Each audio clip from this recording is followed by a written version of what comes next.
Bossor Myriam, donc adjointe déléguée au cadre de vie et de la sécurité, et moi mon premier adjoint en charge du social, de la modernisation des services publics et de la ville, Pascal Denis, adjointe déléguée à la démocratie locale et à la politique de la ville et à l'événementiel, et François Villiers qui est délégué à l'urbanisme et également à tout ce qui touche aux mobilités. Voilà.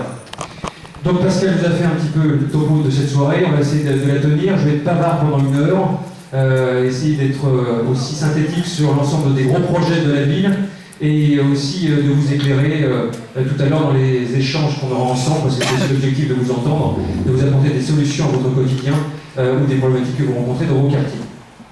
Alors, tout d'abord, on va parler des gros projets et ensuite on va aller un peu plus précisément sur d'autres qui concernent particulièrement les centres-villes, les promenades, donc la rue Brie et la Malbedonne. Alors, aujourd'hui, on est à 90% des projets de mandat qui ont été réalisés. Il y avait 73 engagements de campagne en 2014.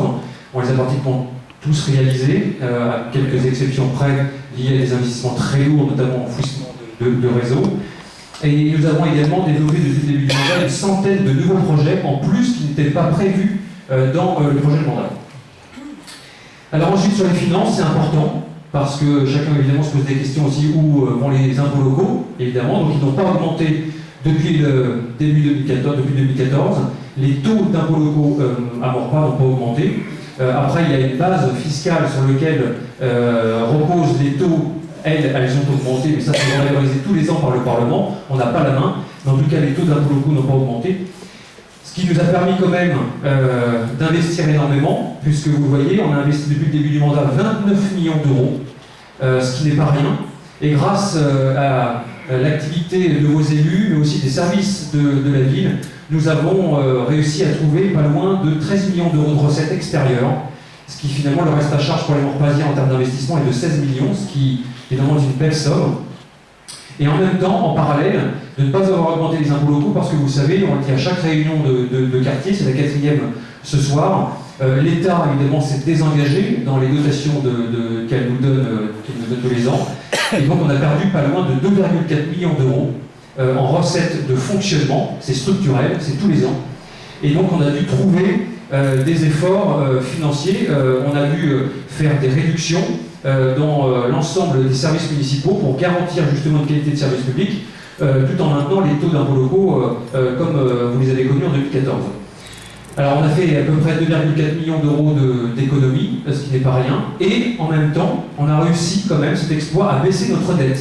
Alors quand on est arrivé aux responsabilités, elle était déjà pas très élevée, c'est vrai, mais on a réussi quand même à la baisser de près de 2 millions d'euros. Donc vous voyez sur le graphique, on est passé de 6,32 millions d'euros de dette à 3,9 millions d'euros de dette. Donc par habitant, on est à peu près à même pas 200 euros par habitant, ce qui n'est pas grand-chose par rapport aux villes de la même strate. Donc voilà, on est une ville qui investit énormément, qui en même temps a fait des économies de gestion, qui n'a pas augmenté les impôts locaux. Il faut qu'on continue dans cette direction. Ensuite, rapidement, donc Maurepas est aussi une ville numérique parce que l'harmonisation de nos politiques publiques pour également faire des économies, des efforts de gestion, mais aussi d'améliorer la qualité du service public, passe aussi par le numérique. On a investi énormément dans les ordinateurs, le renouvellement des ordinateurs pour les agents. On a développé un certain nombre de services publics sur Internet, le portail famille, le portail citoyen. On peut payer en ligne aujourd'hui, donc tout ça aussi, ça permet de vous faciliter la vie avec les démarches en ligne 24h/24. Et on a obtenu également au concours des villes Internet 5 arrobas. Alors j'en parlais tout à l'heure, mais on parle beaucoup des prix que nous avons eus. C'est pas un effet marketing, c'est aussi un levier de management en interne pour stimuler aussi nos agents, mais aussi c'est une reconnaissance de l'ensemble du travail qui est fait par la municipalité de l'extérieur. Et donc on est la 2e ville des Yvelines à avoir obtenu 5 arrobas avec la ville de Saint-Germain. On n'est que 2 villes sur 262. Avec tous les outils que nous avons développés sur le numérique, et notamment aussi dans les écoles, avec les tablettes, les vidéoprojecteurs interactifs et les robots. Maurepas est aussi une ville sportive, vous le voyez, c'est ce qui fait le charme de notre ville à la campagne, avec beaucoup de services publics, et aussi, j'allais dire, à l'image de ce qu'a souhaité Jacques Ribou quand il a conçu la ville de Maurepas. C'est en même temps des logements, mais aussi dans les quartiers des espaces de respiration, avec des espaces sportifs. On a rénové le Stade du Bois avec la création également d'un street workout, d'un city stade, d'un nouveau skatepark grâce au budget participatif. On a créé une école municipale des sports. On a créé également des animations sportives de quartier. Alors c'est surtout au printemps et à l'été, moins quand il fait moins beau. Et on a obtenu également des labels. On a obtenu un label, un laurier au label de ville active et sportif et un trophée de la ville la plus sportive des Yvelines par le département. La sécurité, on y reviendra tout à l'heure, grâce à notre police municipale, puisqu'on a 9 agents de police municipale sur toute la commune. En 2014, ils n'étaient que 2, donc on a développé notre police qui vous rend service au quotidien, parce que la police municipale, c'est pas que de la répression, j'allais dire c'est beaucoup aussi de prévention, c'est également des problèmes de voisinage, c'est de régler des problèmes du quotidien avec des problématiques dans chaque quartier, c'est aussi des problématiques de circulation, et c'est aussi la vision en temps réel de l'ensemble des caméras de vidéosurveillance que nous avons installées sur la ville. On en a installé 24 qui sont visionnées en temps réel au poste de police municipale allée du Bourbonnais, en face les commerces de proximité. Alors, dans vos quartiers, on va installer 9 nouvelles caméras. Vous avez la liste, excusez-moi c'est un peu petit, mais je vais vous les citer. On va installer donc 9 nouvelles caméras allée du Césalier à l'entrée du complexe sportif de Malmedon, avenue de Limagne à l'entrée du marché, avenue du Forez également, on va quadriller l'ensemble de la rue, avenue de Rouergue et l'entrée du groupe scolaire de Malmedon également de ce côté du complexe sportif, comme ça on aura quadrillé l'ensemble du complexe. Au niveau du collège Louis Pergaud et l'entrée du Bonne-Nogent également. Au niveau de la place des Échoppes, ce sera très bien ici, et également au niveau du boulevard de la Loire, sens Morpas ou le sens Vercollère, avenue de Vendée de Guétine et Sport de Ré, qu'on va rénover également, et aussi au boulevard de Vendée, avenue de Limagne, place Jacques Ribou au niveau de la place où il y a l'église, on aura une caméra également qui sera installée. Donc on aura quadrillé une grande partie du centre-ville, notamment de la Malmedon. Je sais que c'est une volonté aussi de votre part, et ça nous permettra également de pouvoir aussi régler un certain nombre de problématiques que nous rencontrons sur la voie urbaine. Ensuite, sur les écoles, ça c'est une priorité du mandat, c'est de rénover notre patrimoine bâti, qui est dans un mauvais état, et vous le savez, évidemment on a 17 écoles, on a plusieurs gymnases, on a un centre aquatique dont on va parler tout à l'heure, on a aussi des équipements sportifs, et il faut qu'on mette le paquet dans l'investissement pour évidemment rénover notre patrimoine qui a l'âge des artères de la vie nouvelle des années 60 ou 70, et donc il faut qu'on lance un plan ambitieux d'investissement sur l'ensemble des structures. Donc on a investi plus de 8 millions d'euros par exemple sur les écoles. Le chantier le plus emblématique c'est celui de la GIO, 4,7 millions d'euros. On a obtenu 1 million d'euros de subvention et on obtiendra également 1 million d'euros estimés encore aujourd'hui de la vente du terrain de la maternelle qui est dans un sale état pour faire des petits pavillons. Et on a investi également énormément dans l'école de la Marnière, qu'on a totalement rénové pratiquement. L'école des Friches, on a refait toute la toiture pour 500 000 euros. Et en 2019, on a la menuiserie extérieure au niveau de l'école de la Malmedon pour 50 000 euros. C'est une urgence, donc il faut qu'on le fasse. Et on a investi également 54 000 euros dans la rénovation, pour ceux qui la connaissent, de la maison de Sologne, où on refait l'ensemble du mobilier, des plafonds, le sol et les peintures. Et aussi une partie de l'isolation. Et on a développé également pas mal les outils numériques pour nos enfants, en parallèle aussi d'avoir baissé de 10% les tarifs de la restauration scolaire, puisqu'on a renégocié le contrat qu'on avait avec la CEMO, qui était trop dispendieux et avec un résultat de l'entreprise qui était trop important par rapport au coût qui était porté par la famille. Donc on a arrêté ce contrat, on en a refait un autre qui est beaucoup plus juste. Alors voilà, la JO qui sera terminée dans les temps. L'inauguration est prévue pour le 31 août, juste avant la rentrée. Et on aura une visite aussi des parents d'élèves qui le souhaitent dans d'autres établissements. C'est vraiment une école pilote. On refait vraiment tout. On a gardé le squelette du bâtiment. Et là, on refait l'ensemble des façades. On crée des cercles pédagogiques pour les enfants. Avec les enseignants, ils pourront avoir une démarche environnementale assez forte. On aura une salle de motricité qui sera modulable. On a mis également des plafonds acoustiques. On mettra de la musique également dans la restauration scolaire pour que ce soit un lieu plus agréable pour les enfants. Alors sur la partie environnementale aussi, qui est un sujet qui vous tient à cœur, pour parler à la campagne, c'est aussi plus de 50% d'espaces verts agricoles qu'il faut protéger. Et d'ailleurs, on va en parler tout à l'heure, dans le plan local d'urbanisme qui arrive en vote final au mois de septembre, qui permet d'aménager la ville de Morpas, de construire ou de ne pas construire, de préserver nos terres agricoles et naturelles. Donc on a mis le paquet et on a durci la manière de construire sur Morpas et d'aménager son territoire pour qu'on garde justement cette identité dans nos quartiers, tout en engageant du renouvellement urbain dans la zone d'activité Paris-Ouest qui en a besoin et qui permet aussi de remplir les obligations d'État de construction de logements. Donc on a rénové déjà 2 squares, Beaufortin et Rohan, Beaufortin à l'Agio, Rohan à la Marnière, et on va se lancer dans la rénovation du square de Ré le long du boulevard de la Loire. Ça commence pendant l'été, on a même fait une réunion de quartier sur ce sujet.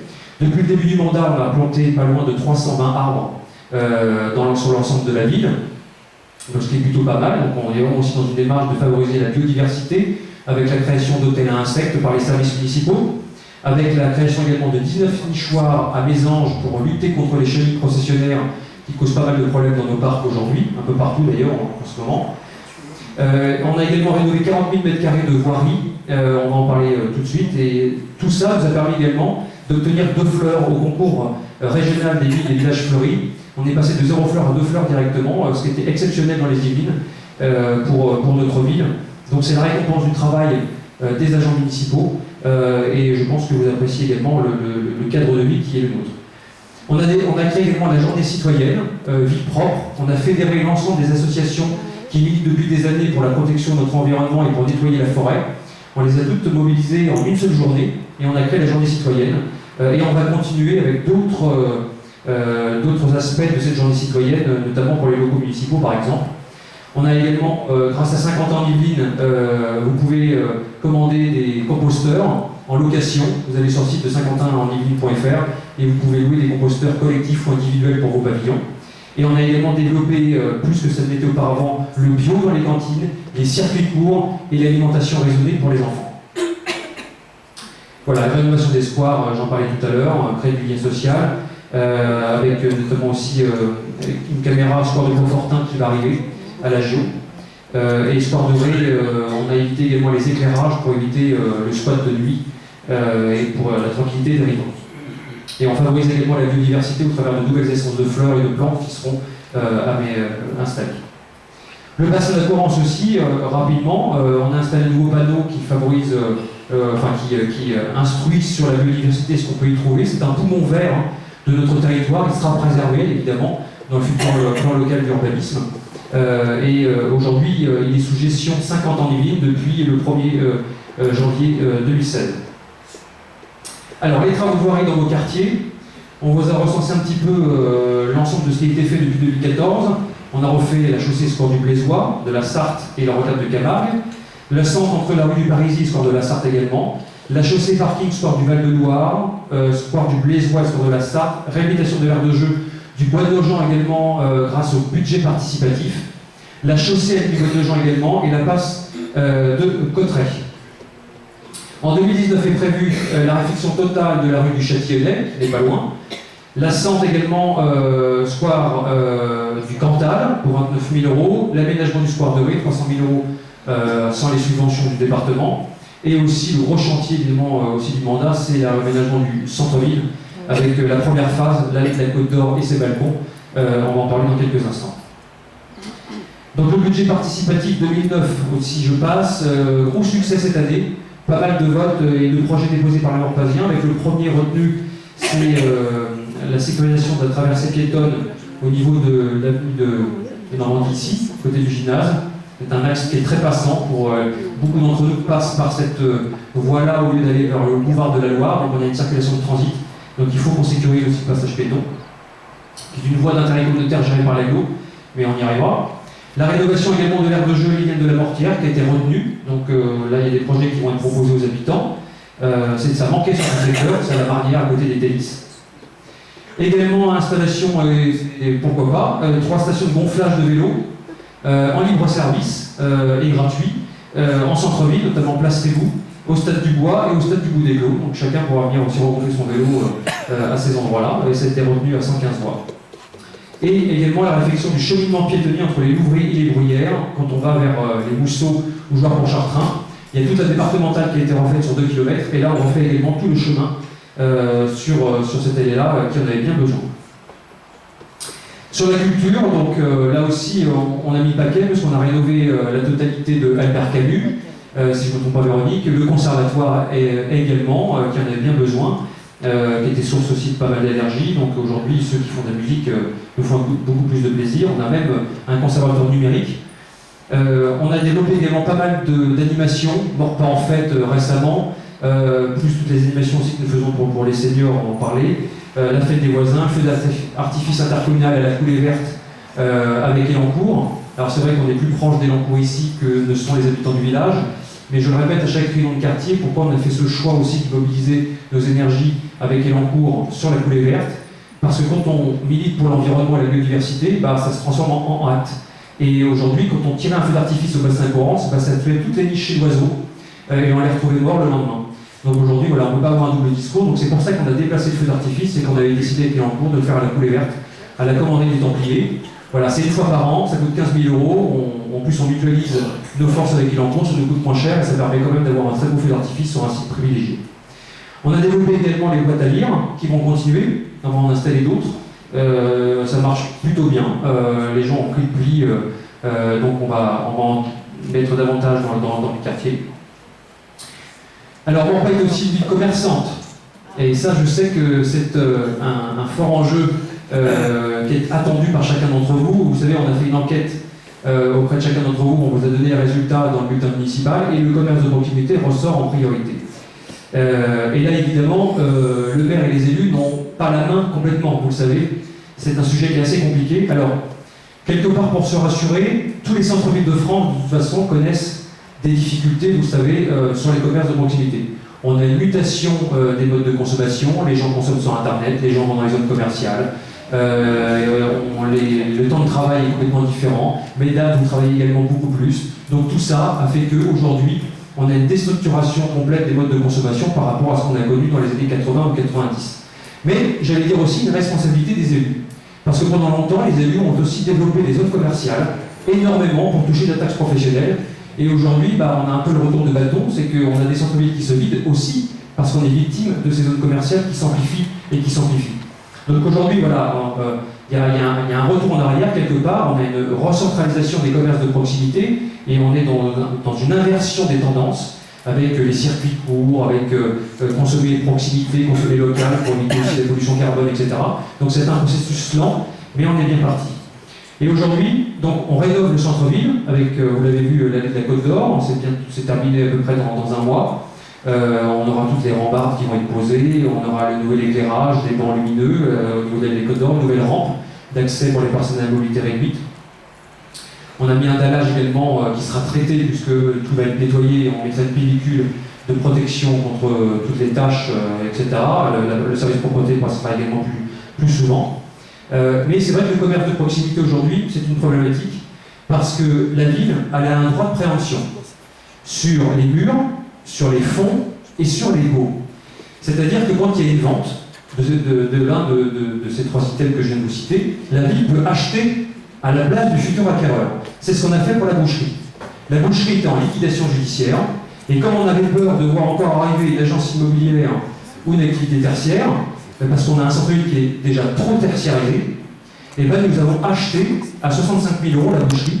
Et demain au conseil municipal, nous allons voter la cession de ce fonds de commerce. Nous allons revendre la boucherie avec un appel à candidature. On a déjà des candidats bouchers traditionnels qui sont venus taper à la porte de la mairie pour pouvoir racheter le fonds de commerce et qu'on ait un nouveau boucher qui arrive à l'automne.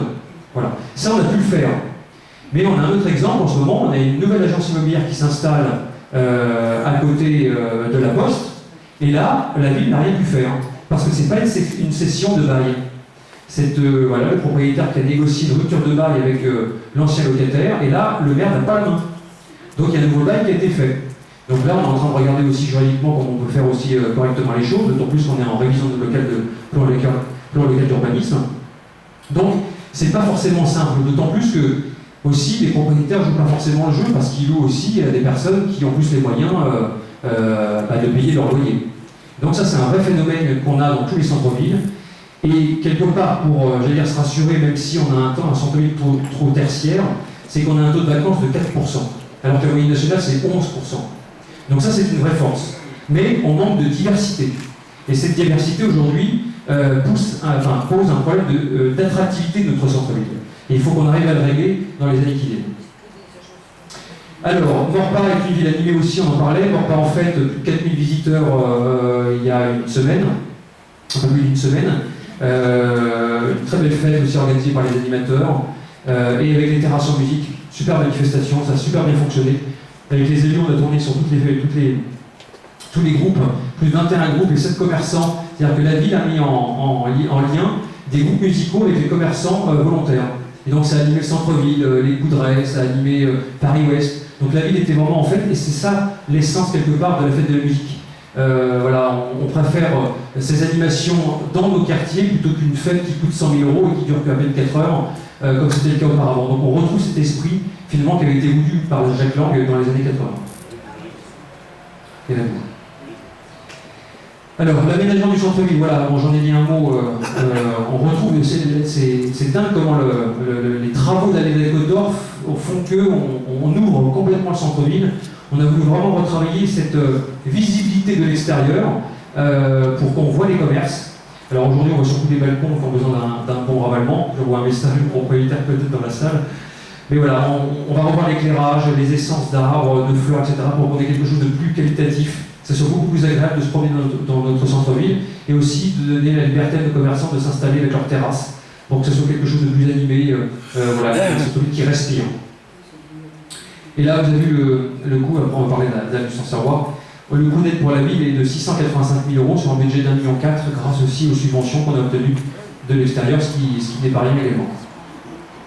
Alors, la place du Sancerrois, pour ceux qui sont concernés, j'ai voulu rajouter cette slide ce soir, qui n'a pas été abordée dans les autres réunions, parce qu'on a eu quelques nouvelles informations récemment. Mais je voulais faire un petit topo sur ce sujet qui est bien complexe et qui est un héritage du passé.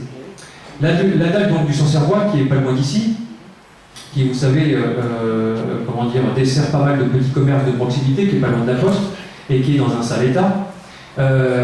Quand Jacques Riboud a souhaité l'aménagement de la ville de Maurepas, il a créé évidemment des syndics qui ont géré l'ensemble des propriétés privées.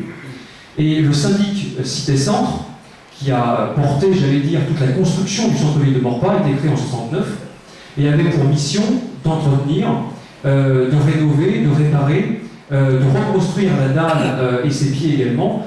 C'était prévu par les statuts à la charge des propriétaires. Voilà, je vous ai mis un article du cahier des charges de l'Union Cité Centre. La dernière AG elle a eu lieu le 10 novembre 1987 et la ville a conclu 2 conventions d'entretien en 1986 et en 2011 pour entretenir la propreté de la dalle ou la réfection très sensible.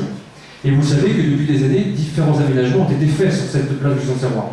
Il y a eu des pots de fleurs déposés, il y a eu des colonnes Maurice qu'on a retirées d'ailleurs, qui étaient dans un sale état, donc on a tout enlevé. On va avoir un petit mobilier urbain assez sympa en attendant les travaux de la dalle.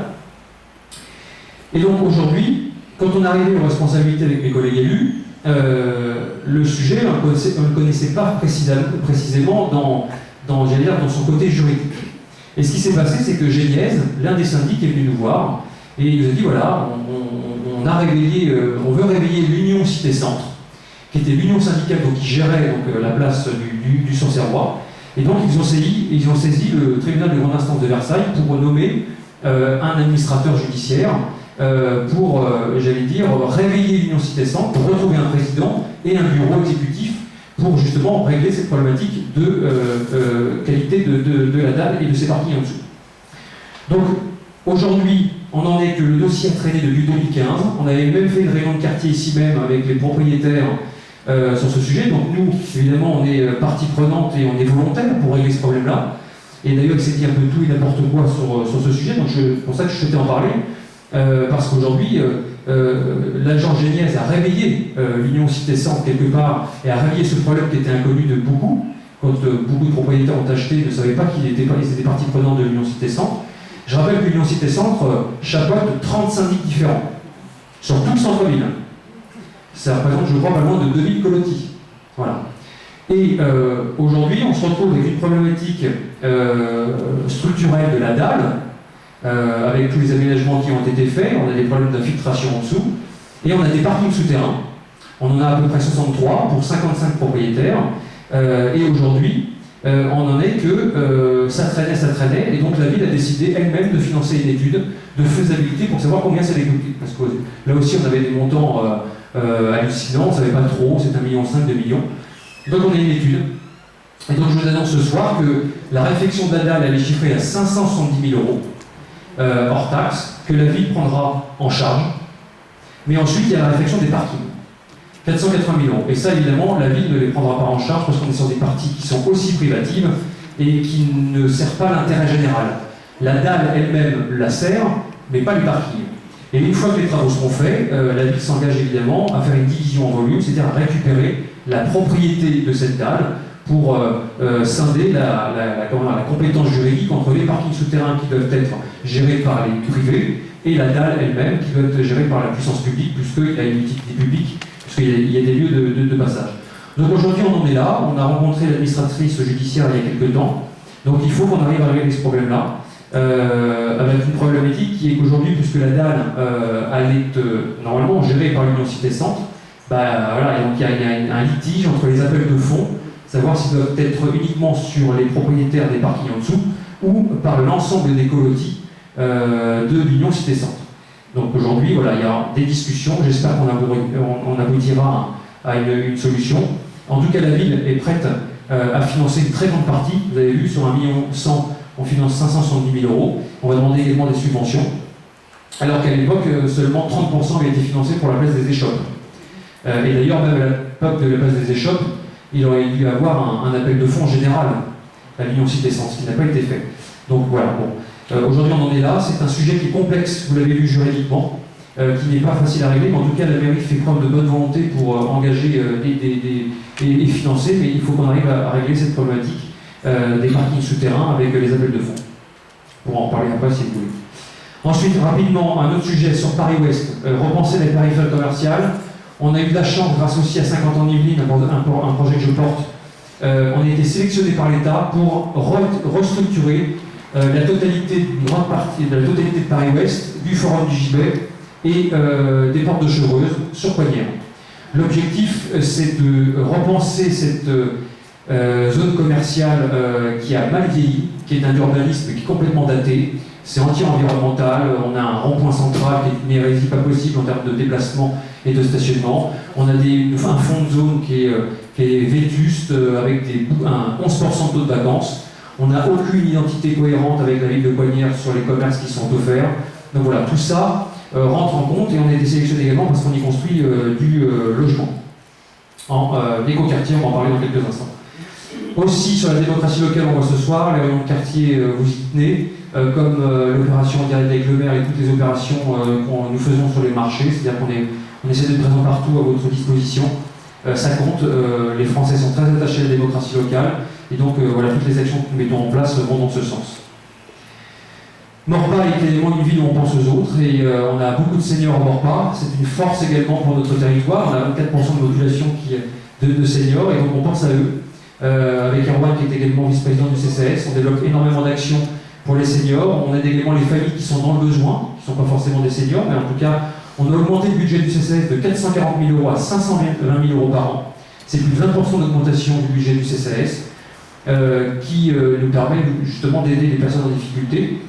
On a créé également, et certains membres sont là, le Conseil des aînés, une instance de démocratie aussi participative et locale, avec des seniors très investis, qui nous aident au quotidien aussi à réaliser des projets, et qui ont un œil aussi très aguerri, on a besoin d'eux, notamment sur le cadre de vie. Et ce qui nous permet également d'aboutir quelque part à notre futur plan local d'urbanisme, et là on rentre dans le dur également, puisque l'enquête publique s'est terminée, le commissaire enquêteur a rendu son rapport, et on l'approuve à l'automne.